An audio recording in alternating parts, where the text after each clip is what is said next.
techniques for improving oral hygiene at home. And as background, Dr. Shaw is a dentist and associate professor at Columbia University College of Dental Medicine. Did I get that right, Holly? You did. Okay. She is also, importantly, the sibling of a young adult on the autism spectrum. And on a personal note, I am very excited to hear how I can get my profoundly autistic 26-year-old to let me into his mouth to brush his teeth and maybe put a piece of dental floss in. So as Mary said, we're going to be recording, and Holly's going to make the slides available to us after the presentation, so you don't need to worry about taking copious notes or millions of screenshots. We will have all that for you after the presentation.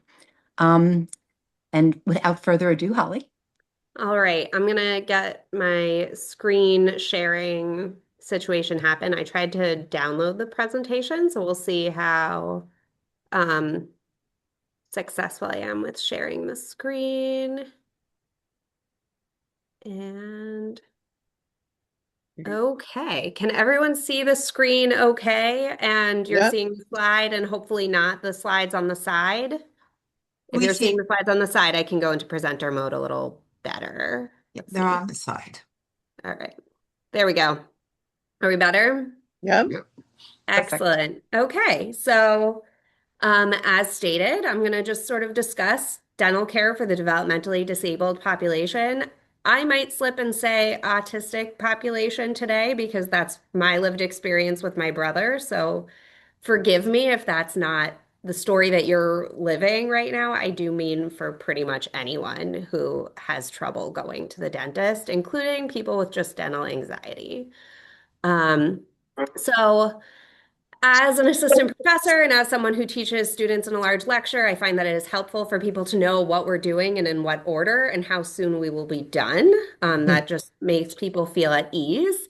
So I'm going to start with my background and perspective just to give you an idea of how I'm coming at all of this stuff.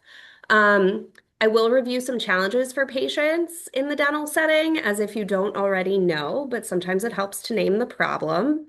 I will go over home care and prevention recommendations, and then we'll go over some of the best practices for successful visits to the dentist and some treatment options and minimally invasive dentistry. And then we'll have a Q&A. At the end, I have a list of references for all the sites that I referenced when I did research. And so those links are hyperlinked in the presentation. So when you get your copy, you can certainly go to all of them. Okay, so moving on. So who am Okay. I? So, as stated, Just write me a note. I am a teacher at Columbia University College of Dental Medicine. I am a general dentist. My dental background is not special needs. In fact, before I was at Columbia, I was working in public health, mainly with patients who are HIV positive. Um, but I've been working in the dental field for over 15 years. And again, a lot of what I'm working with on the day-to-day are people with limited access to care at the school. I am also a mom. I have a lovely 6-year-old, and as a mom, I understand that we sometimes have the best of intentions. We are trying to do the ideal, very best, most wonderful thing possible. And then sometimes our kid is 6 inches from a screen with headphones on, and we are so grateful for quiet for 5 minutes. So I realize that we're walking that line every day as parents, and a lot of this is going to be aimed at what should we be targeting and how can we best apply our efforts with all of the empathy and understanding that that's not always where we're going to be. And then, most importantly, I am the sister of Andrew Shaw, who is one of our autistic community members. And you can see how compliant he is because this is a picture from 10 years ago at my wedding. So, so he is very much informed how I treat the autistic population, and I see him in my office. Um, so my goal today is to provide you with a bunch of tools. Sorry, let me just minimize this one thing. Um, I want you guys to use the ones that work for you and your family and ditch the ones that do not. I realize that working with this population, we are talking about a one size fits one situation. And so you're going to hear a lot of information, and some of it you're going to hear, including I talked to my mom last night, and she was like, that would never work for Andy. That's dumb. It might be dumb for you. It might be very helpful for someone else. So just bear that in mind as we're going through. Okay, so we are at challenges that face the intellectually and developmentally disabled community when dealing with dental care. And as I'm sure many of you have experienced, you go to your pediatric dental office and they are totally equipped to accommodate a huge range of special needs patients. And then your child turns 16 or 21 or whatever the age range is for that office, and it's like they fall off a cliff. No one wants to deal with it, or no one is capable of dealing with it. Generally, sensory stimulation at the dental office has negative effects on the IDD population, particularly our autistic kiddos here. There are certain medications and conditions that predispose patients to parafunctional habits, as was mentioned in the chat earlier, tooth grinding, nail biting as well, and also like food pocketing in your cheeks. And then a lot of our patients are more prone to caries and gum disease. So oral hygiene is a struggle. Dry mouth from all of those aforementioned medications is an issue. A lot of our kids have diets high in fermentable carbohydrates and a high frequency of ingesting those carbohydrates. Um, there are some sensory intolerance issues to the preventive treatments that are available, and there are certain conditions that actually give you a genetic predisposition to things like periodontal disease, such as Down syndrome. And again, I realize that none of this is foreign to any of you, but sometimes naming the problem and being able to articulate it can help us overcome some of the obstacles. Um, Okay, so this is really boring, but the number one strategy recommended by all dentists who work with the special needs population is a focus on prevention. The less work we have to do in the chair, the better. Um, so with that in mind, I'm going to get really academic, hopefully not too academic for everyone, and just sort of go over the caries process because our prevention plan is totally dependent on these factors. So the middle of the triangle, this is like a little seesaw, and basically every person comes in with genetic predisposition to get more cavities or less. They have their oral microbiome, which are the bacteria that naturally live in your mouth. They have the shape of their teeth. They have the enamel structure of their teeth. They have how well they're brushing, and what they're eating and various environmental factors. Are they dehydrated? Are they on certain medications? Um, Things that will tilt us towards getting cavities are going to be having a higher bacterial load. So that's why you have some people who brush their teeth assiduously and seem to always have a cavity. And there are some people who have highly questionable oral hygiene who seem to never get cavities. And a lot of that is to do with the bacteria of their mouth. Um, then you have your fermentable carbohydrates, which basically means any carbohydrate for your purposes. Any carbohydrate that you eat is going to be taken up by that bacteria that's in your mouth, and they will release acid. That acid will break down your enamel, and that's what causes cavities. And then time. So time of exposure to this stuff makes it worse. So that's both frequency and duration. Our protective factors are saliva, fluoride, any plaque control, and any limiting of that carbohydrate intake, particularly in terms of time rather than volume. So as we go through, you'll notice that all of our prevention strategies are trying to mitigate the bad things and increase the good things. That's what we're doing all of the time. So that's our theme. Okay, so here are some tools for prevention. An ounce of prevention is worth a pound of cure. So what I have here, obviously oral hygiene, and we'll go into best practices. We want you to be brushing twice a day for 2 minutes. Um, a really great resource here is if you have a dental hygienist that you talk to at your own practice. My dental hygienists told me about these triple toothbrushes, which you'll see on the left side of your screen here, so that your kid can literally throw that brush in their mouth for a few seconds and it will cover a lot of surface area on all of their teeth. And they make them for little kids and they make them for adults. Um, for some people, a water flosser or water pick is a lot more effective than using traditional floss, either because of manual dexterity or just poor tolerance. Um, We love fluoride. Fluoridated toothpaste is our friend. I'll get into why a little bit later. And then we have our conventional floss. Glide floss happens to be my personal favorite, so I included it here, but whatever works. And floss picks are obviously. Uh, do we have a question? Or okay, just interrupt me if I need to pause for a moment. All right, so here are the general guidelines. And again, with all of the understanding that this is not necessarily happening every day, but this is what we're targeting. We're looking to brush at least 2 minutes per day, 2 minutes twice per day.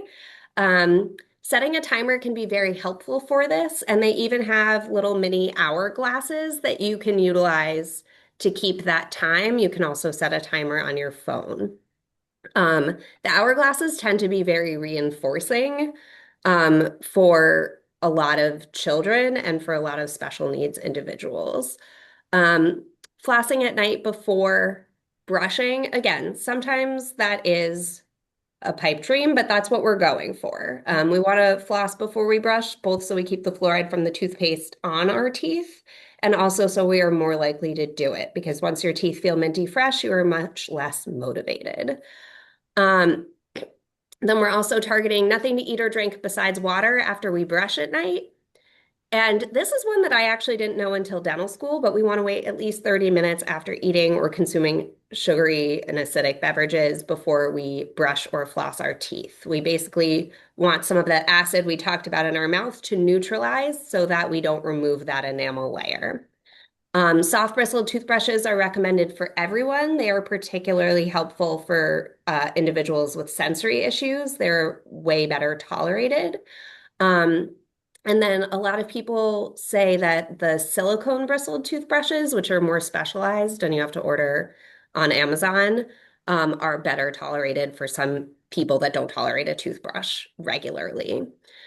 Additionally, if your loved one has dry mouth from their medications or they tend to get a lot of cavities, their dentist may recommend a fluoridated mouth rinse to supplement or even a prescription toothpaste. I think this is beneficial for virtually this entire room because then you're getting a little more bang out of your buck for whatever amount of toothbrushing you are getting. Um, and sometimes, even though the flossing is poorly tolerated, you can get a mouth rinse in there and that'll hit some additional surfaces for you. So while I wouldn't say it's a complete substitution, every little bit helps. So we're trying to get that all in there. Um, and then a few words about fluoride. I know that there have been some people that are a little bit apprehensive about it. So I just wanted to talk about what it is and why we like it so much in the dental world. So it's a naturally occurring ion that serves as the active ingredient in toothpaste and anti-cavity fluoride varnishes. In New York City and many other communities, it's added to tap water as part of a community water fluoridation public health initiative, which was, at least until recently, considered the number one most successful World Health Organization public health initiative ever. Fluoride is endorsed by over 100 health organizations, including the WHO, American Medical Association, and the American Dental Association. Its FDA approval is as a class 2 medical device for treatment of tooth sensitivity, and it's used off-label for cavity prevention and arrest, which we'll get into later. And it's been widely used in this function since the 1940s, although it was discovered in the 1800s. So that's a little aside. This is why we really like it. So fluoride works to help with that balance and that teeter-totter in a bunch of different ways. So for the karyogenic bacteria in your mouth, it blocks their metabolism, so it actually blocks their ingestion of the sugar and the secretion of acid that breaks down your teeth. Um, it disturbs the adhesion of that bacteria to your tooth enamel, so it actually forms a barrier, and then it integrates into the enamel structure of your tooth and makes that tooth structure more resistant to acid breakdown. So it actually makes you much less likely to get cavities, even if your bacterial load is high, even if your oral hygiene is not terrific. So that's why dentists love it. That's why it's the number one ingredient in toothpaste as far as oral health professionals are concerned. Um, so I know that for a lot of our kids, again, with some of the sensory stuff, toothpaste is not necessarily well tolerated. And some of that is a flavor thing. So avoiding the more aggressive mint and cinnamon can be very helpful. And another thing which you might not have seen or thought of is the ingredient in toothpaste that makes them foam is sodium lauryl sulfate or sodium laureth sulfate. And sometimes that foaming process can be very irritating for our kids. And even for individuals who've had radiation therapy or have chronic dry mouth, sometimes that is a very abrasive feeling. And there are toothpastes that are fluoridated that are also SLS free. And so I included some of those here. Um, and you can certainly do research. There are other ones out there. Again, I'm team fluoride, and so I'd recommend looking for an SLS free toothpaste that has fluoride if this is an issue. If it is not an issue and your kid is happy going crazy with Colgate and Crest and all of the sort of standard operating toothpastes, carry on, do not change. Okay, so cleaning between your teeth. Again, sometimes this is a pipe dream for our population. We are just trying to do the best we can. Um, we have floss, we have the water floss water pick that we talked about. The little pipe cleaner guys in the middle there are what are called proxa brushes, and you can actually sort of stick them in between the teeth close to the gum line and get some junk out that way. There are different sizes. Um, Sometimes that's a bit better tolerated. Again, and then we have the floss picks over to the right of the screen. Anything that your kid is going to tolerate is better than doing nothing, um, is the first piece. If you are able to floss 3 or 4 of the teeth and then we sort of start building the habit, that is terrific. Um, we love to do it. We like to do it before we brush. Again, if it's not happening and it only happens when you go to the dentist and they sort of prop the mouth open, we can work with that too. That's where we lean on the more prescription toothpaste and the mouth rinses to help us out and get the most bang for what we are able to do. Okay, so we're going to nutritional guidelines, and I wrote "Don't hate me" up here because nutritional guidelines are they're pretty lame. It's less carbs, less acid, and fewer in between meal snacks, and that's not fun. It's we don't like that necessarily, but it is the answer, and I want you guys to have the information. Again, the target we're looking for. Um, so again, we're decreasing those fermentable carbohydrates and acids. So all the lemon waters and the juices and anyone who's doing apple cider vinegar, I don't think any of our kids are doing that. That is melting your enamel. Acid is what breaks down enamel eventually. So we want to minimize acid as well. Um, what I think is more useful here than even decreasing what you're consuming is decreasing the frequency and duration. So if your kid will not take medicine without orange juice, I have a certain brother who feels this way. Um, that is fine. We're not saying your kid can never have orange juice again, but give him his orange juice and make him drink it right away. Drink it within 30 seconds or 1 minute. And then you can give him some water to swish that down and then have a time period where your saliva is buffering that acid that's been introduced to your mouth and clearing out some of that sugar. So for my general patients, this is my counseling, but I think it's the most helpful for everyone. And then to try and keep food and any sort of sugary drinks localized to meal times and maybe one snack time to try and keep those that tight. Drinking water, particularly tap water, particularly if your tap water is fluoridated between meals.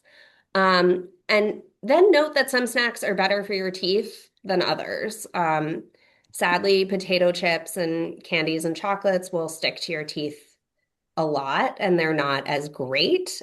Cheese, nuts, and any of the vegetable sticks are great. Beef jerky I didn't include here, but that also, any of those sort of protein snacks tend to have less sugar in them and tend to be tolerated at least by your teeth better. I can't speak to your child's blood pressure if you start giving them beef jerky at every snack opportunity, but I figured we might as well give you the information. And then giving your mouth time to neutralize between meals as much as we can. Again, this is a target we're shooting for. We realize we're not going to be on base all the time, but anytime you can use this to facilitate decision making. All right, so this is the recap. We're decreasing sugar, we're decreasing acid, we're decreasing our exposure time, we're increasing oral hygiene, water, and we're giving ourselves more time between our sugar exposures so that your mouth can re-neutralize and it can sort of buffer itself out. That's why we love saliva, because saliva is an excellent buffer. Okay, I think this is why everyone's actually here is for this portion of the presentation. I can pause here for a second if there are questions on the oral hygiene piece that we want to get into. Holly, what's it called? In the chat, someone asked if you could talk about dental health for non-eaters, those who are on a G-tube feed. Okay. So Uh, I would imagine with the G tube, and this is not something I researched for this presentation, but I can look up some resources after this is over. A lot. I don't know what the spitting capability of this person is, but certainly we still want to brush the teeth. We still want to make sure there's good salivary flow. Um, and any rinsing and spitting with water is certainly going to be helpful, even though you don't have the fermentable carbohydrates. I believe with a lot of G-tube people, you will have some acid reflux, and you do want to clear that acid out of the oral cavity. But again, I can do some more research on that for you because that is not something I'm very well versed in. okay, the other one was an electric Oral-B toothbrush. Is that okay? Terrific. Okay, terrific. And also, should we be cautious about the warning label on fluoride toothpaste? It says, if swallowed, contact medical help or poison control center immediately. So I think that's going to depend on the weight of your child. If you have an infant, I think that warning is accurate. For most adults, you'd have to consume the better part of a tube to have fluoride toxicity. Good to know. Yes. So, yeah, a little bit of swallowing. Even for children under 6 now, we recommend a fluoridated toothpaste and just using a small amount. Any toxic effects from fluoride are very dose dependent. And again, you'd have to consume a very large amount to get sick. I actually have a question. Yes. Is it beneficial, considering we're not sure how much of this is going to work with our kids, is it beneficial to drink water after you eat every time? Yes, Okay, absolutely. thank you. Of course. I think Um, we're good with questions. Yeah. all right, very good. I'm going to carry on then. All right, so dental office visits. So we're going to shake out a little bit. I have a poll for or a question for the audience. Do patients with disability need to be seen in a specialist's office? What do we think? Yes. Thanks for the vote of confidence, Mom. Preferably somebody who's got anesthesia. Yeah, for us, for him. So, do the parents of patients with disabilities, they absolutely need specialist care? Absolutely. The answer that I had here was no. So while historically, I'm going to acknowledge this is really hard and to find practices that accommodate this population, there is actually no special needs dentistry specialty. It does not exist. And as I was talking to Mary and Jackie before we started, it is actually a national requirement that all dentists have training with the special needs population in dental school. Your school cannot get accredited without it. And then additionally, people realize that there is a huge need for this. And so there's been a large uptick in post-grad training for general dentists to enable them to do a better job seeing this population. And some notable trainings are through University of Pennsylvania. I believe NYU also has one. The Special Care Dentistry Association also does trainings, and the Delta Dental Foundation does them as well. My own institution has developed a training module, which I read through in advance of this presentation today. And they're in the process of publishing that right now. And really, most of this population can be treated in a general dental office with minimal accommodations. Um, that doesn't mean it looks the same as when you or I go to the dentist, but it can happen. And then what I was telling Mary and Jackie at the beginning of this also is the Special Care Dentistry Association is also compiling a directory of dentists who have taken trainings with them and who are members and who are open and willing to treat this population, which I know can be challenging. So I have their link at the bottom of this presentation if you're looking for a directory later. Okay, true or false? Sedation is necessary for successful dental management of all individuals with intellectual and developmental disabilities. And many who aren't disabled as well. So my father is saying true. I say false. It's not all. Sedation is one tool in our arsenal. It is never our first line of attack. Again, when you have a 26-year-old or 30-year-old autistic son who is going to hit the dentist, you might start with a little sedation. But again, it depends, and we can generally work up without it. Okay. So, as I said, I did a lot of reading before we did this presentation. I generally work on my brother, and I have worked with some other special needs patients, but I wanted to make sure I had information on the population as a whole that was actually backed by science and research. And there are two main principles that are at the core of all of the recommendations and all of the research that's coming out for successful management of these patients. And one of them is gradual desensitization, and the other is minimally invasive dentistry. And so those are sort of the big core principles that we have now. And then additionally, we have the longstanding evidence for the benefits of minimizing sensory overload, and then, of course, employing sedation if necessary.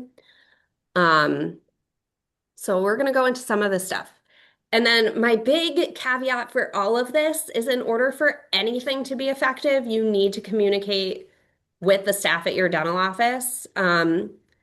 Having as much understanding and as much groundwork covered before you actually go into the building with your kid is going to make everything as smooth as possible. So getting that sort of out of the way and having an understanding with the front desk and with the dentist and the hygienists will make a huge difference.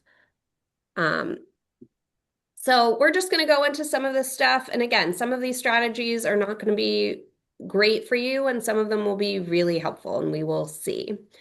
One of the big things for me in minimizing sensory overload is decreasing the time that you are in that office. So if there is intake paperwork where you're filling out medical history and you have to look up your kid's 20 medications, do it at home before you get there, if at all possible. Now, most of these records are electronic and you can. But if they don't have that readily available, again, in that legwork you're doing before the visit, try and see if you can do it so that once you get to the office, you're just sitting in the waiting room until you're called back. You don't have that extra layer of stress. You can also, when speaking with the office, schedule appointments for when the office is at its most quiet. Sometimes that's Monday mornings at 8 a.m. Sometimes that's Thursday afternoon at 3 p.m. Talk to the office. They generally know when the waiting room's less busy, when they have fewer providers, when it's the hygienist's day off, so there are going to be fewer people there, and that will make things easier. And then we have tools. We have toys and tools. Noise canceling headphones are huge. Sunglasses for that big dental light are enormously helpful, and I know that's been really helpful with my brother. Other kids do really well with weighted blankets. Sometimes stress balls or fidget spinners can be useful. And then some kids, that kid in the lower right there is actually watching like Meta glasses. So they have their TV show on their glasses and they're just sitting there totally distracted. And for some kids, that's really helpful as well. And again, think of what's going to be helpful for your kid. If your kid hates things touching their face, don't bring sunglasses. It's not going to be useful.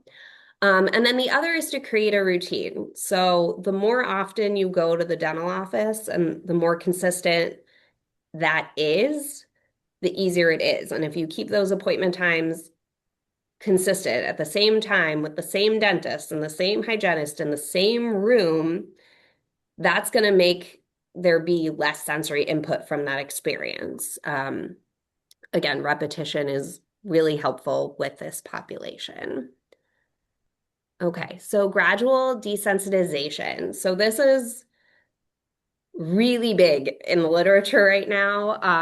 And it's the process of slowly introducing an individual to the dental office and staff. And it acknowledges that the newness of that office contributes to patient stress and allows the patient to acclimate to the setting over time to maximize chances of long-term success. So this is an investment. This is a long-term investment.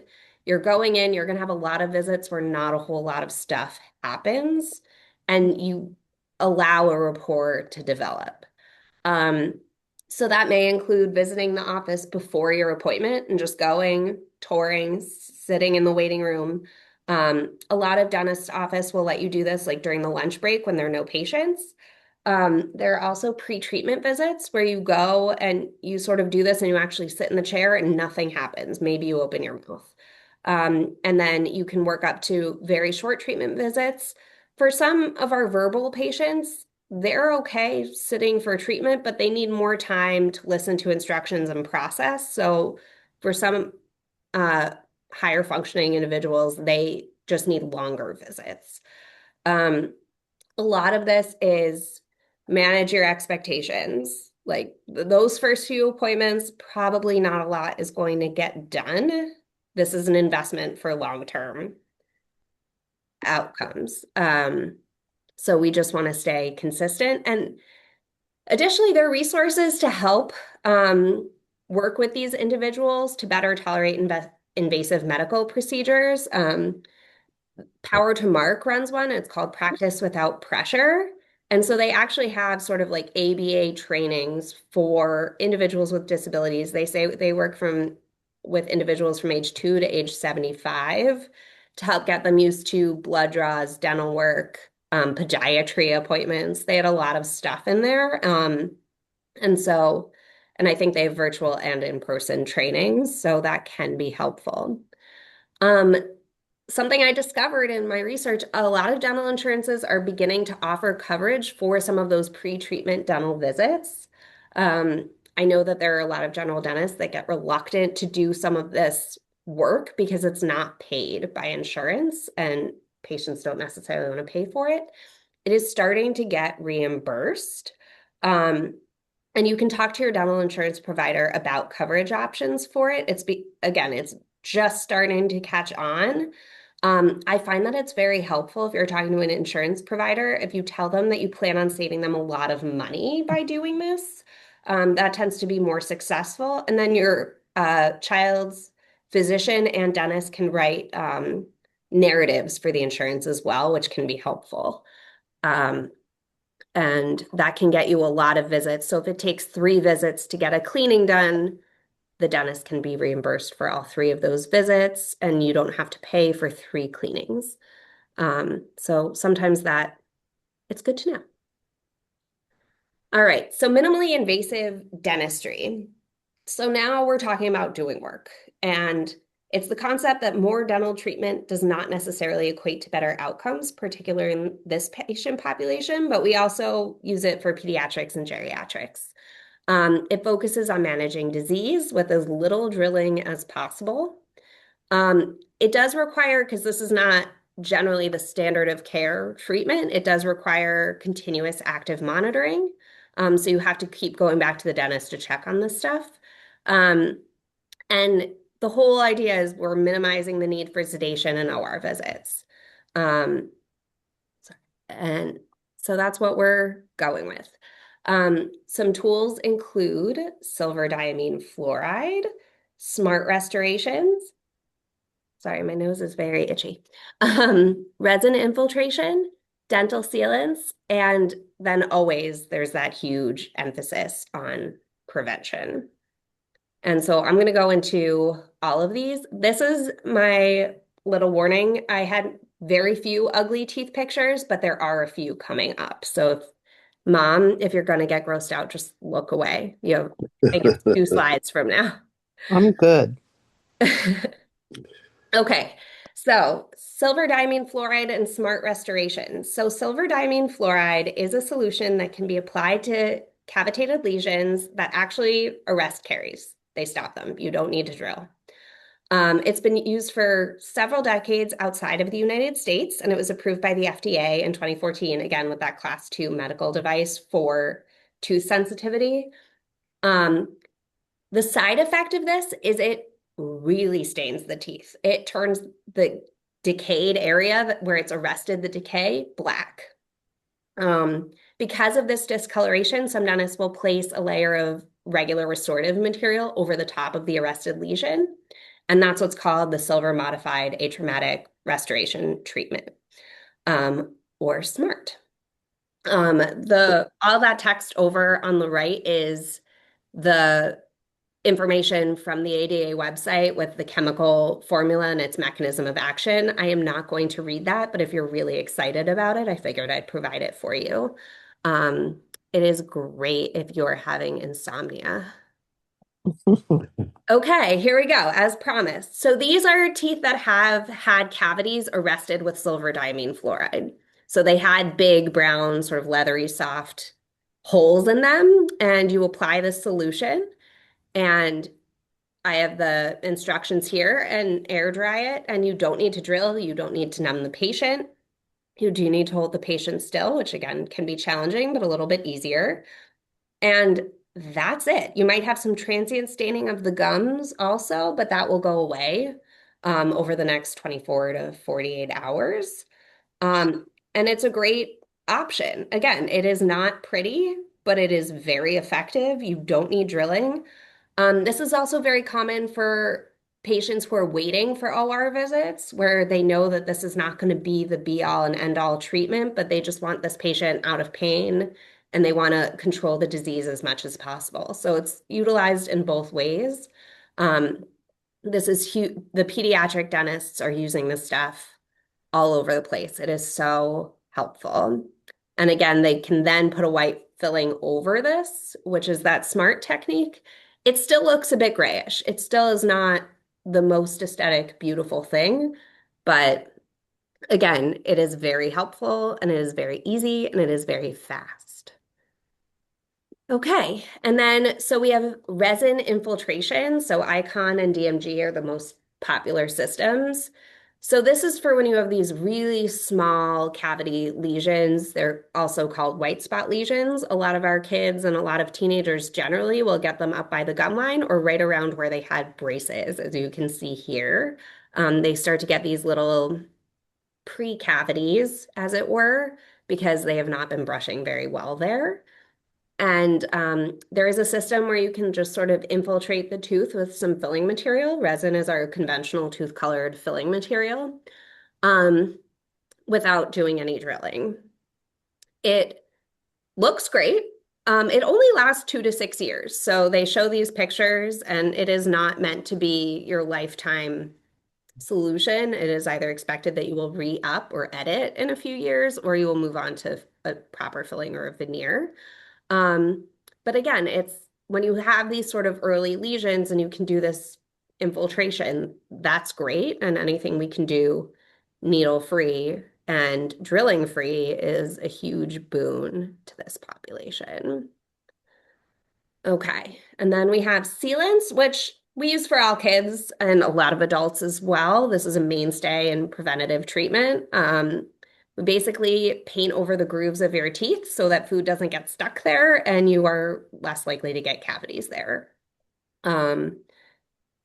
We do this for every 6-year-old and every 12-year-old who has just gotten their new set of molars. So, and we do it for kids on the spectrum and adults as well, and it is huge in preventing cavities. Okay, and then prevention. So this is a lot of what we already went over, but it's worth redoing. You will likely end up doing more well visits to manage plaque accumulation. Every 3 months is pretty standard for patients that don't maintain great home care or who are high cavity risk. Prescriptions for high fluoride toothpaste, antibiotic mouth rinse, anti-dry mouth therapies such as biotin might be provided, again, depending on what's appropriate. The antibiotic mouth rinse is specifically prescribed for patients with very high cavity risk, and they use it for 1 week every month because if you use it long term, it causes staining. The rinse is called chlorhexidine. Again, it's prescription only. But there's a protocol. The anti-dry mouth therapies like biotin are over the counter, but they can be prescribed also, and then insurance will cover them. Your dentist can work with you to address specific challenges such as tooth grinding, difficulties with home care, and some nutritional recommendations. And then your medical team can really help you with some of the dry mouth prevention, alternative medications. Again, when appropriate, we realize if this is a life-saving medication for your kid, we're not pulling it. But if there's another therapy that might be less likely to cause dry mouth or less likely to cause gum inflammation, we might try that. And they can also refer you to a registered dietitian or nutritionist to help with some of the diet swaps that'll be helpful. With the tooth grinding, I didn't get into the mouth guard, which I know was asked. Again, a lot of people are really bad about wearing mouth guards, and it's not just the disabled population, it's everyone. They're hard to tolerate. So first, if you can get a custom guard, often that's going to be better. You can ask for a guard that's soft on the inside and hard on the outside, so it has a little more give. And for patients that really don't wear it, that have terrible grinding, we actually can refer them to get Botox injections in their masseter muscles, and that will stop the grinding for 6 months, and then you'd have to go back. I don't know which is better for your case, but again, those are some options that are out there for you. Okay. And so now we have the sedation options that exist. For all of these, and I'll go into each of them one by one, we want to make sure that your medical team and your dental team are fully aware of all of the medications that are on board. We want to make sure that everyone knows what treatment is expected to be done, what local anesthesia is expected to be used. A lot of this population, they have a laundry list of medications. They might have already tried one of the sedative medications and might have had an adverse reaction to it. We want to know everything before we get started. So this is very much a group affair. It's not just the dentist thought I could do it. Maybe, but we want to make sure the whole team is involved and everyone's on the same page. So some options, this is what we use with Andrew, pre-medication sedation. So you get an anxiolytic medication, often an Ativan or a Xanax, prescribed by the primary care provider or the psychologist or your neurologist. Prior to your dental appointment, you get the prescription as needed, and he takes it about an hour before the dental appointment, and it just turns down the volume on some of the behavior a little. We're not looking to fully knock anyone out here, and then we're able to get through the appointment. Laughing gas or nitrous oxide is an inhaled gas for anxiety and pain management. It's always available in the dental office. Basically, every office has it. It's not always tolerated by our kids because you have to wear a nose mask and it reaches over your face, and the hoses go over your face as well. So it can be a little tough, but it does work for those who do tolerate it. And again, we'll just turn down the volume on some of those behaviors and some of that discomfort a little bit. Then we have conscious sedation, which can either be intravenous or it can be oral, usually a sublingual anxiolytic medication. And they perform that in the dental office. I think particularly for our population, it's best if it's overseen by an oral surgeon or a dental anesthesiologist or some third party other than the treating dentist. So you have someone who has extensive training in this, who is monitoring the airway and monitoring the medications that are on board, and then you have the dentist doing the work, and you're in a regular dental office. Again, there's some dentists who have a special license to be able to do this. And if you're going to get an implant or a regular tooth pulled or your own crown, that's great. And if your kid is not on so many medications, that might be fine as well. I'd be a little more apprehensive about doing that for Andy. And then we have full mouth rehabilitation in the OR. So this is often used as last resort when there are a lot of dental needs and other methods have failed. The nice thing is you do all the work at once. You have full compliance of the patient while they're under general anesthesia, and you also have complete control of the airway. So a challenge with doing like the in-office sedation or pre-medication sedation is you might not get full behavioral compliance from your patient, and you might already be starting to depress the airway a little bit. So we want to make sure we have full control. The cons for this is it is very invasive. There are long wait times to get treatment. It's expensive, and not all dentists have OR privileges. So to find someone who will go to the OR with your kid is not necessarily easy. But it exists, and for some people, it's necessary. And sometimes you're doing some of these minimally invasive techniques in order to get to that OR visit, and you do an OR visit every 10 years. So that is an option as well. And now we're at the Q&A session. We did it. Real quick, Holly, the last thing that joined the chat was oral defensive reflexivity, reflexive clamps, mouth shut. Tried doing oral motor therapy at age 4, but kiddo would not open his mouth. Now dealing with severe gum disease at age 20.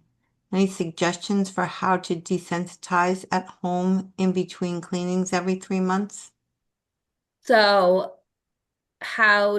is brushing tolerated is my question. Amy, I'm going to unmute you, or ask you to unmute, and then you can ask the question yourself.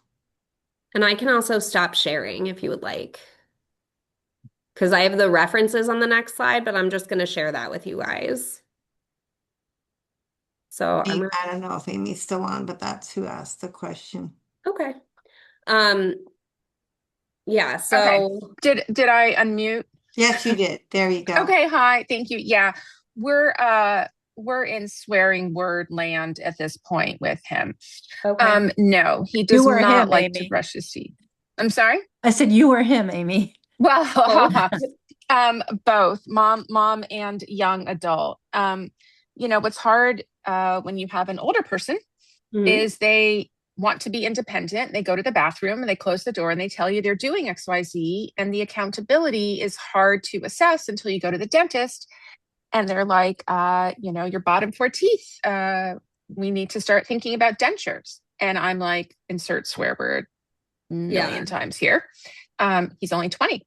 So the issue for him is he knows he's supposed to be doing this. He knows he's supposed to be better at it, but the oral defensiveness is so strong. I dug out the Z-Vibe that we had from, age 4. And of course the battery's dead. So I got a new battery and I'm going to see if he can just tolerate that on the outside of his chin and on the inside of his mouth, separate from the toothbrushing, to just kind of have some sensory input there. We tried doing like body brushing years ago. He's really sensory defensive on many levels. And the oral motor part, it's just like, oh my God, it's scary. It's really scary. So just to clear, so it's like painful for him when you try and clean his teeth or get Well, it. I can't get anywhere near there now because he's 20 and he's big and strong and I'm little wimpy short mom. And he won't let me. He was very resistant to letting us in his mouth as a child. I think because it was so hard for him. So I feel like we have to do it. Something that I could recommend is they have over-the-counter like topical anesthetics Mm, Predominantly prescribed for like canker sores, but if you could get that on the gums a little bit mm-hmm, before he's brushing and say, this is mm, what you're going to brush with first, and this is what we're going to brush with second.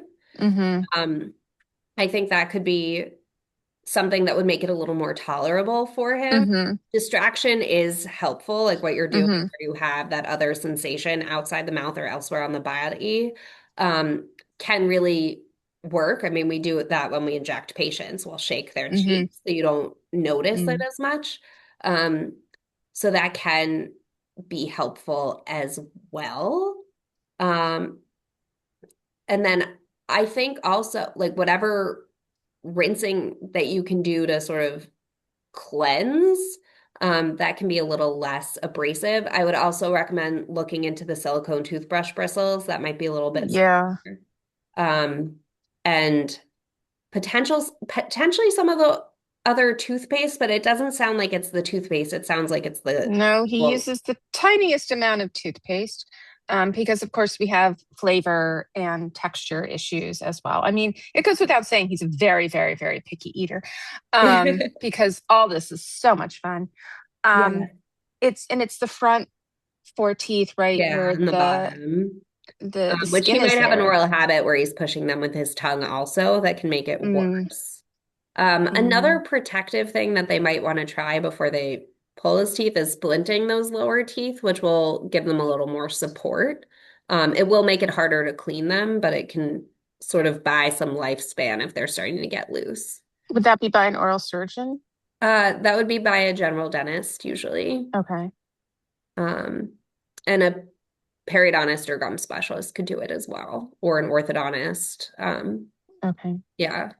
So that could be helpful, but again, figuring out that thing that's going to make cleaning at home easier. I think the topical Right. anesthetic might be useful. Your Mm-hmm. dentist might be able to give you some samples of the ones that they use in the office as well. Mm, Benzocaine is the topical anesthetic we use, but whatever they sell in the drugstore for canker sores, you get that like 30-second Hmm. numbness, and that might mm-hmm. that might get you over the hump. Mm, thank you. Of course. They don't taste great, so that's the No, they downside. don't. Yeah, that's Big, right. We have a question from Jackie that reflux was mentioned. Do you recommend taking Prilosec or something to help with that?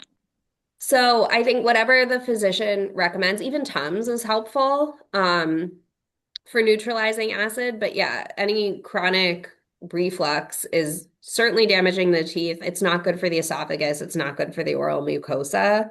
Um, so yes, but also talk to your physician because if it's being caused by something else, like if it's being caused by a medication or if it's being caused by a dietary thing, you might have another option. They think it's medication, Okay. giving them. And while you're figuring it out, whatever you need to do to get it under control, absolutely. Holly, I have one also, or two or three maybe. Okay. I was Please. taking good notes. You talked about sealants, and I believe Nicholas has had them. I was telling Jackie prior to this, but he's also the dentist at Premier, the last one he saw, Anna. She said that he grinds his teeth so much he's not getting cavities because he's taking like Yeah, grinding that away. So has he grinded the sealant away? Like, probably. so how often would do you redo that? So it really depends. Again, with his grinding, he might have sort of worn that like deep groove away. He might just have like this very Mm, shallow facet there. And if you were to place a sealant there, he would feel like it was too high or there was something stuck on his tooth, and it might not even be helpful for him. okay. Okay. Um, so if he still has like a deep groove there, then yes, you can replace it. But for a lot of those grinders, they're not getting cavities on the biting surfaces of their teeth. They actually like kind of grind away the bacteria in any food that's there. That's what it sounded like when she said that. Also, I like the antibiotic mouth rinse. I never heard about that. Hmm. And you just asked the dentist if they think they're appropriate for that. Yeah, so it's specifically a protocol for patients with very high cavity risk. And the protocol is they rinse with this mouthwash in addition to their prescription toothpaste twice a day for it's the first week of the month, or you pick your week of the month, but it's 1 week a month. If you use it longer than that, you will get brown stains on your teeth and your tongue. And it's kind of gross. So Okay. So again, the protocol is very helpful and it does decrease that bacterial load in the mouth. Um, I would just talk to your dentist about whether it makes sense and also inquire of yourself whether you're willing to keep track of doing that the first week of every month, the 2 times a day with the rinse. Um, but yeah, it is And effective. and I never heard of these Botox injections It's for. big for bruxism specifically, and particularly for people that poorly tolerate mouth guards. We can do it. Again, with this population, is that how doable is that? How achievable is that? But it might be more doable than getting a night guard in their mouth every night. Hmm. Right. So, and it's very effective. So Mm, it's also yeah. expensive, but it's very effective. Money well spent sometimes, though, Yeah, money well spent, and your Mhm. kids will look so nice. One for mom, one for the kid. Yes. There's a question from Millie that her son is so afraid he wouldn't even sit in the dental chair, and now he has black spots on two of his teeth. He would need general anesthesia for any procedures. Is there anything that she can do at home? So the main thing at home is to help with hygiene as much as you can. Um, I think you can try and bring them to a different dental office, even if the previous dentist did nothing wrong, just for that change of scenery, and try and sort of slowly break them in and do the pre-treatment visit. They might need sedation or an OR visit anyway, but you might get a little bit of control while you're on that wait list to go to the OR anyway. And so, yeah, home, it's going to be oral hygiene. It's going to be paying attention to diet, not just trying to minimize risk here, but making sure that he's still eating and making sure he's not acting like he's in pain, Mm. because that makes it a much bigger emergency. Thank you. Of course. So I put in two, well, more than two, three things that Jackie had put together. One is that takes Medicaid, is well, NYU Dental has a oral hygiene for special needs people. I've taken Nicholas there, and the same thing that they do little baby steps. So we go often, but it works. We put the link for Premier Healthcare. Dr. Anna Varone, she's the same exact way. She's seen Nicholas recently, and she did 2 quick visits, and now she has to wait 3 months till take him back. So those are great things. He also does oral sedation with an Ativan before. Mhm. Um, but it's interesting because sometimes I think it's a little too much that he doesn't know to open his mouth. Hmm. Yeah. Like, I just think it weakens his, thing. Like, even what we show him pictures, like, open your mouth like this.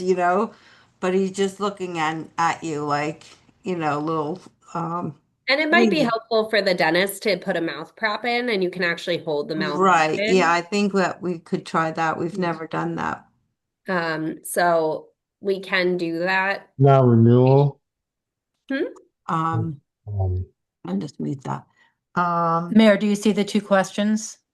There's, what do oh, you go think ahead. of, what do you think of Zelly brand of dental products? I'm not familiar with the Zelly brand of dental products, which does not mean that they're bad. I just don't know them. My major thing is if it's fluoridated, I like it. Um, for toothbrushes, we wanted soft bristled. Things like charcoal impregnation, I mean, that's fine. It's not problematic, but it's not particularly helpful. Um, so Do you if you like recommend it, and that if that's like three-sided resin for one? you, by all means. Yeah. I'm sorry, did you recommend that three-sided one? The three-sided one is great. Again, it depends on what your child's Yeah. issue is. If manual dexterity is a big problem, sometimes it, and your child doesn't tolerate an electric toothbrush, that three-sided one is great. Again, all of this, it's one size fits one as a Right. solution. Um, Someone asked, like the Oral-B electric toothbrush, it's a wonderful toothbrush and it has a timer and it does a lot of stuff for you. Not all kids are going to tolerate the vibration from that, and they might hold it on one tooth for 2 minutes. So you need some Exactly. supervision to get it. Or on the tongue. Yeah. So you might need to get in there and help a little. And again, understanding that that's sometimes easier said than done. But even if you say we're going to do the lower right and then we're going to move to the lower left, and so we know we got at least 4 teeth today, we did it. Okay. Holly, do you see the question on MI? I don't know if that's ML MI paste. paste. So Yes. MI paste was really popular when I was in dental school. It's really high calcium phosphate in it. It is very expensive. It's good. The evidence on whether it is better than just doing a prescription fluoridated toothpaste is pretty limited. And for the amount of money it costs, I don't know that it's necessarily worthwhile. Same with hydroxyapatite toothpaste has come out now. And again, the literature is just not showing it to be better than what we have with the high fluoridated toothpaste. Um, so if you like using them together and that makes you happy and your child likes it, by all means, whatever we can do to make it fun. It's certainly not harmful, but there's no evidence that it's better. And I do actually have a link for a toothbrushing video, I believe, in my references. I saw that pop up in the chat. And if I didn't particularly link the video, the ADA and the AAPD, American Association of Pediatric Dentists, have videos on their websites, and those sites are definitely linked. There's a question. I have a Down syndrome child. He also has black spots on some of his teeth. He has a difficult time opening his mouth and sticking his tongue out. We took him to the dentist and he wouldn't open his mouth, kicked the dentist, knocked items out of her hand. Any recommendations? We've been turned away from dentists before without looking at his teeth properly. So again, I think part of this is you're going to have to build slowly at the dentist. You're going to have a few visits where he might not open his mouth. And I think if you start from a place where like this is how we're going to train him and this is going to be okay, you can work from there. You might want to talk to your physician about some level of sedation so that we can ultimately get a mirror in there. Mhm. And then some other stuff, like sometimes it's the light from the overhead that makes everything worse, and having sunglasses or having a weighted blanket can sort of take some of that sensory input down a little bit. But again, sort of working up and assuming that first visit you're not going to be doing a whole lot is gonna be, I think you have to have that growth mindset to get into it, and then know that you're probably going to need some treatment with some sedation eventually, but to even get there and know what you need. Thank you. Mm-hmm. Any other questions?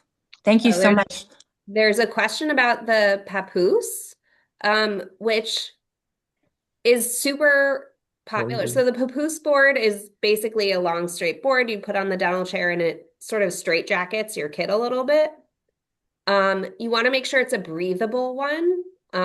So they have some that are more rigid and that don't have a breathable mesh. And depending on how reactive your kid is, they can overheat. So that's the danger of the papoose board. Um, some kids actually do really well in the papoose board. It sort of functions like a weighted blanket once they're in it and they open and they do well. Or once you get them in that, you can do a 10-minute exam and figure out what's going on and move on with your life. And that can be helpful. So I would make sure it's breathable. I would make sure that you're comfortable with it because it does not necessarily look so inviting or wonderful when your kid is in there. That's why I didn't list it here. And it's not always recommended for adults, again, because they tend to fight a little more and they're more likely to overheat. So those are my suggestions with that. But again, to get through like a 10 or 15-minute exam, sometimes it might be worth it. Yeah, I guess what you're saying is you really have to weigh all your options back and forth. I remember when my son was little and they put that papoose on, I burst into tears. Yeah. It was awful to see, but it was necessary for them to be able to look in his mouth. And Yeah. it was 5 minutes. So, Yeah. And so again, I think you have to emotionally prepare for that. yes. And as much as you can, emotionally prepare your kid for that as well. Like, we're going to give you a huge bear hug while you're in the chair. They're going to open your mouth. They're going to take a look. I'm going to set a timer for 5 minutes. Um, and again, how helpful that is for different people is going to be very variable. I think one thing I've learned over the years is that I have to manage my own anxiety because if I go in there all revved up waiting for him to cause a problem, that definitely he feeds off that. Yes, absolutely. And that's where getting some of that legwork out of the way before you even go with your kid can really be helpful because then you're like, we're going to be here. We might be here for 5 minutes and he might or might not open his mouth, but then we're going to come back in a month and we're going to do it again and we're going to get a little further. Um, and it takes that anxiety down a few notches.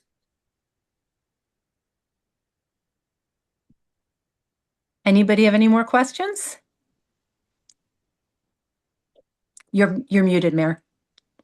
We're getting a lot of thank you, Holly, from in the chat right now. And Yes. you were so relatable Oh, to us as families because you've been on the journey with us, and it's it was so nice of you to of share. course. Of course. And thank you for having me. And I can look up some of that GTube stuff and just email it to you guys, and I'll let you disseminate that. Um, and I'll send you Same. my slides also. I was going to say same time next year, Holly. I know we try to do the good ones once a year. We do. Now, this has been wonderful. Thank you. Everybody's so appreciative of the information. Of And you touched on everything pretty much. trying to do it. You did great. And I think the recording is available within 24 hours. So Jackie and I will send it out to you, and it will also be on the Manhattan DD Council website. Great. Okay. Thank you, everyone. Thank you. Thanks, Thank Holly. you, Thanks so sweetie. much. Have a Bye. great rest of your night. You too. Great. Call me. I always say, Margo, children are products of their parents. You did a great job there. Well, Both of you. yes, thank you. We will take it. Right. Thank you.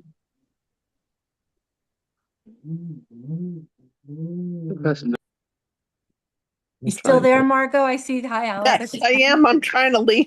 No, don't leave. It was wonderful. Thank you for suggesting it. The idea was Margot's a long time ago, and it was a great idea. So Really necessary. So Well, because necessary. everyone was saying, like, what are we doing with our kids' teeth? And there's 16 cavities. Mm. Just saying.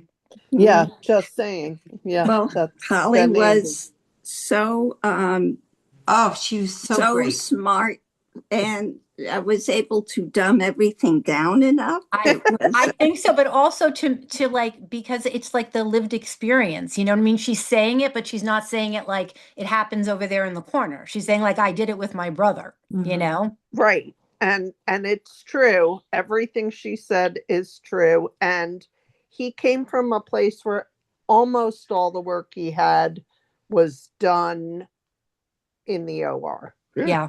So That was really interesting to me because I mean, I'm so not intelligent that when I took Sam to Rose F. Kennedy and they said they're going to give him sedation, I thought that was OR sedation. I didn't realize the difference. Obviously, he right. wasn't in an OR, but there it is a hospital there. So I didn't Did realize they the do, difference. what did they do? They put him under, but the thing that they were concerned about since he has a deviated septum is that the airway wouldn't be okay. So I had to sign something So they beforehand to intubated? no, they didn't, but I had to sign something that said they would stop since they weren't in an OR if his airway wasn't doing well enough. But it was interesting. I mean, I think also so much of it is what you come into it and what you ask for, because look, they checked if he had cavities. That was great. They cleaned his top teeth. His bottom were a wreck. I don't know if they felt they didn't have enough time, and I didn't look hard enough afterwards. And what were they weren't going to do it again anyway, but No. Yeah, no. But yeah, look, she's yelling at me because he hasn't been in for a while and we have to get him in. And, I shudder to think. I know. Right. All of that good stuff. And guess what? It's still hell. You got to go to Dr. Daly and order Ativan for the whole clan. Well, I had Dr. Shaw, Dr. Daly have a conver, and she's like, what if he borrows my grandmother's wheelchair and they wheel him in? And of course she was joking because she doesn't want him that sedated. But Right. yeah. Right. Yeah. Like if I give Nicholas 2 milligrams of Ativan, it's sometimes too much where he's just like looking at you and you're saying, open your mouth, open your mouth. And he just, I don't know if He's not with you. Yeah. right. Like he's just too overly sedated, in that just a He's little not bit, working. He's not able to work with you. Yeah. Right. And They But even must- at 1 milligram, you say, open your mouth, he still looks at you. Like, what are you saying? You can give Sammy He's showing 4 him pictures like milligrams. this. yeah, no, Andy could take a bottle of them. Yeah. And, sometimes it's going to hit him and I think it's Camera resistant too. that's an interesting thing also about when they're eating. Like Sam drinks a lot of water, but it wasn't until Holly was talking that I thought maybe one thing I can do is after he eats, before you get up, well, let's say he's sitting, drink a glass of water to just because he's so resistant on his 4 bottom teeth. That now what I do, but again, I wasn't going to say this because this depends about about your financial means. He gets a cleaning every 3 months because it just became it's much impossible. better.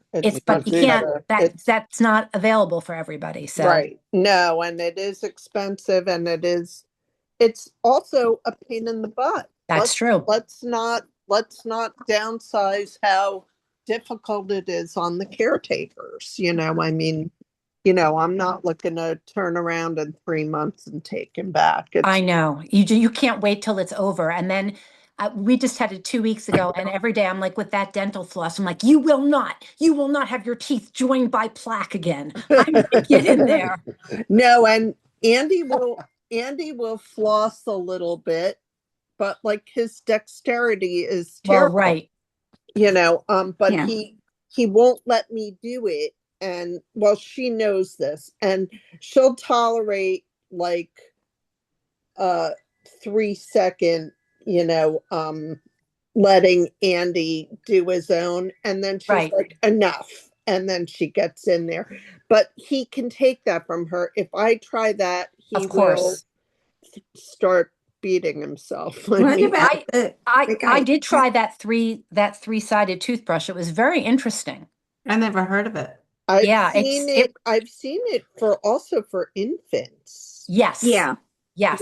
Like because it's much kids. softer, like a little Yes. silicone thing.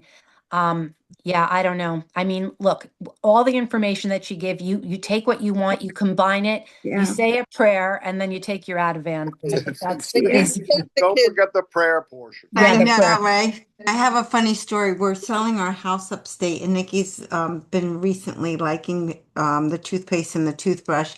And we didn't realize we didn't take him up there last weekend to pack. And he took the toothpaste and toothbrushes. So Steve and I were like in the house without a toothbrush and Oh my toothpaste. God, that's so funny. Because Nicholas saw that we were packing things, And and he he didn't want you was to going leave to it. make sure he was going to pack Oh, the well, that's toothbrushes and the good. toothpaste. That's very Priorities. positive. Mhm. That is positive. Right. I mean, not to say that we only give his, brush, but I don't think at the residence that he really gets a good brushing. No, You and know? I don't think, I think it's a lot to ask Other the people. people to Yes, do. I agree. They've got a lot of people there, and you're happy that they're brushing his teeth and then And they're taking care of them. and they're taking Well, care right. of him, and they don't want to make it aversive. But I think that they also say that they want them to be independent and to learn how to do it themselves. But I'm like, okay, well, that's going to take time. But I can't, I don't know how much his teeth are getting brushed there. So I think now that he moved into the residence, it's even more important to go to the dentist, you Mhm. know? Yeah, part of it. That's it. And it's also funny with Nicholas. It's I say, come on, let's go brush your teeth, right? If my husband is here, he goes and gets Steve because he'd rather his father brush his teeth than me. And the Oh, only well, way you're just mean. That works for or me. I sing the song and it lasts longer. Like I don't use it. I sing the ABC, Me too. I do the ABC too. Like, next, and now I I don't know do my, it, and I but go for the Andy extra takes part. 30, like 3 seconds. And then I told Holly, he doesn't always really rinse his mouth that's out. And the she thing, the goes, spit. Yeah. she said it's all right if a little of that fluoride stays on those teeth. Mhm. And, so I'm happy We with pick and that. choose our battles, Yeah. right? We're Yeah, just happy what we exactly. get, And I right? think he's I think if impossible. they drink water all day with that, that's at least something that we can do, Most good It thing. is. And I know with Andy at this juncture, he's drinking less other fluids. He is drinking Mhm. more water. Mhm.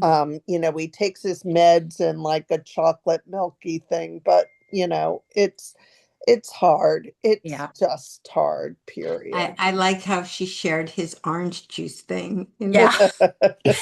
She disarmed everybody by saying her kid is doing this. It was Right, good right. because nobody was Yeah. afraid to ask a question that way. Right. No, you've got to know that we're all people, and Mhm. she's like, she'll be like, Maddie, it's time to brush your teeth right now. And she's like, I'm watching Paw Patrol. Yeah, not happening.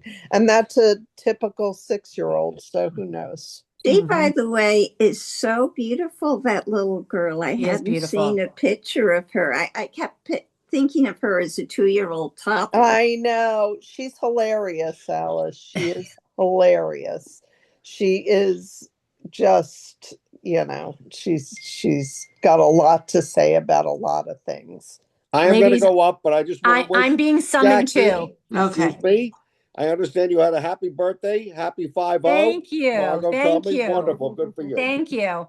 Bye, everyone. We'll Thanks see for Bye, you. sharing your everyone. daughter. Next time, Next I time should we'll say do a it, real Saber. happy hour. Yeah, for Yes, sure. next Okay. time next year at Snack. Yes. Okay. Bye, See you guys. later. Bye. Bye, everyone. Right. Love you all. Bye.